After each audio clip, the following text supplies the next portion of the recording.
Hey, it's me, Rachel, your crypto bestie, and today we're going to be talking about exit strategies and what my exit strategy is going to be for PulseChain, as well as just like the whole ecosystem, but particularly PulseChain and PulseX, because I think that they are going to do very well.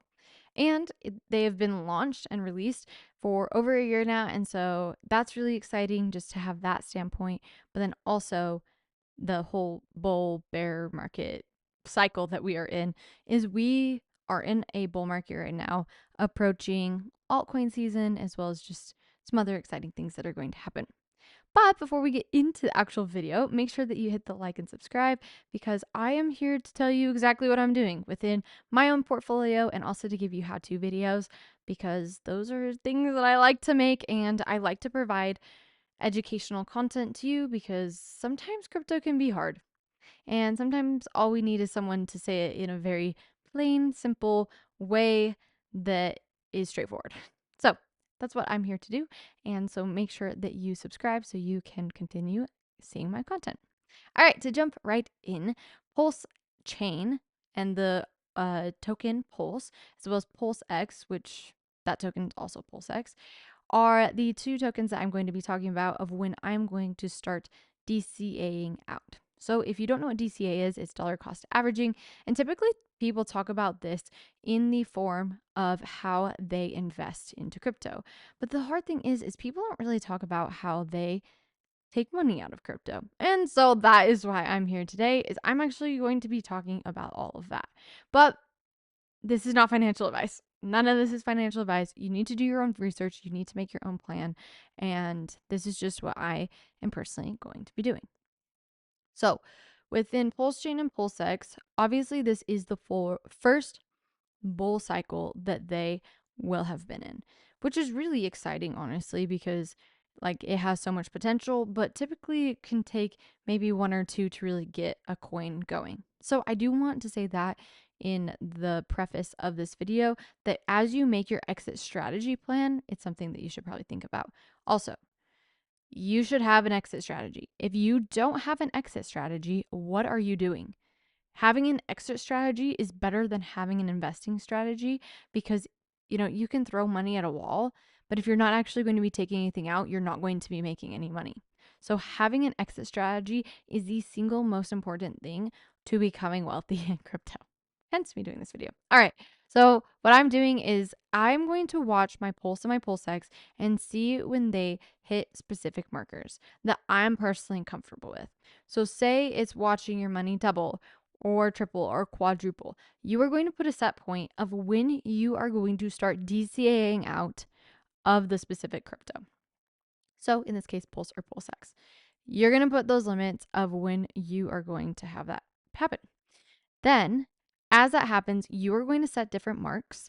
So say it goes up 10%, or say you want to put a marker at 20% above that base level.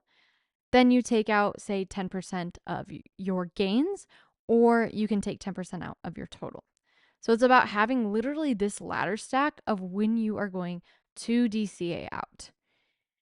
Now, we all want to buy the lows and we all want to sell the highs.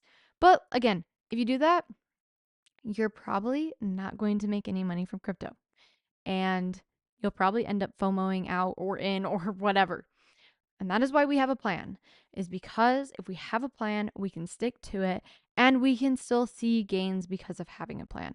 But sometimes the hardest part about having a plan is actually sticking to it. So as you're moving forward, you need to make sure that you're actually sticking to your plan, because if you're not, then that might be a bit hard. And it's also so satisfying sticking to a plan. So it's about having that ladder, setting your base level of what you want to start investing out of, and then putting tiers on percentages above that and how much you're going to take out of that.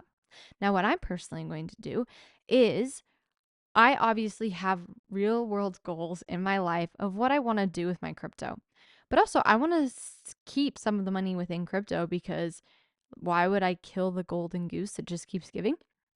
And so what I'm going to do is, as I invest different things out, I'm going to put them into stable coins. And then I'll take a percentage of that, of what I need to be able to do the things in my real life. And then I'll also have all of that money sitting in the stables that will be ready to be reinvested when the bear market happens.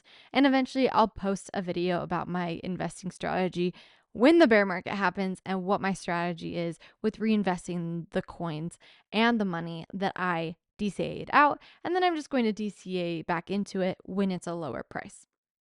So basically selling at a higher price and then buying it at a lower price, which in my mind personally makes sense to do that. Another thing, and this I know is such a rough topic for most of us, is taxes. First thing, you need to be paying your taxes, because if you're not, then there are going to be even stricter regulations within crypto. But if we're paying our taxes, doing our due diligence to actually really satisfy the IRS, at least here in the United States, by doing that, it's going to be a good thing. I know it sucks. And I know that short-term capital gains and long-term capital gains are definitely something that maybe some of us don't like, and that's okay. But pay your taxes. That's really important. Also, something is in your exit strategy plan, do think about that, of figure out what taxes you're going to have to pay as you trade out, because that will also determine how much money you need to take out of crypto, if you're going to be paying your taxes with crypto. Or maybe you just have money laying on the side that you're ready to pay your crypto taxes with anyways. So that is my plan. You can adopt it as your own, but obviously do your own research, do all of your own planning. And this is the very last piece of advice that I would give: write it out. Because if you can have a solid plan that's written out, you can just easily follow it step by step of what you're going to do. It makes it non emotional, it makes it easy that you actually can take gains and make money from it. Even if it is not all-time highs and all-time lows, you're still making profit and you're still moving forward. And that's the point here, right? It is to make money within crypto and be able to do all those things. And once you set a plan, you don't really have to change it after that, which is even better. Makes it a little bit more passive. I'd love to know, what is your exit strategy when it comes to Pulse and PulseX? Put that in the comments below, and I'll talk to you in the next video. All right, bye.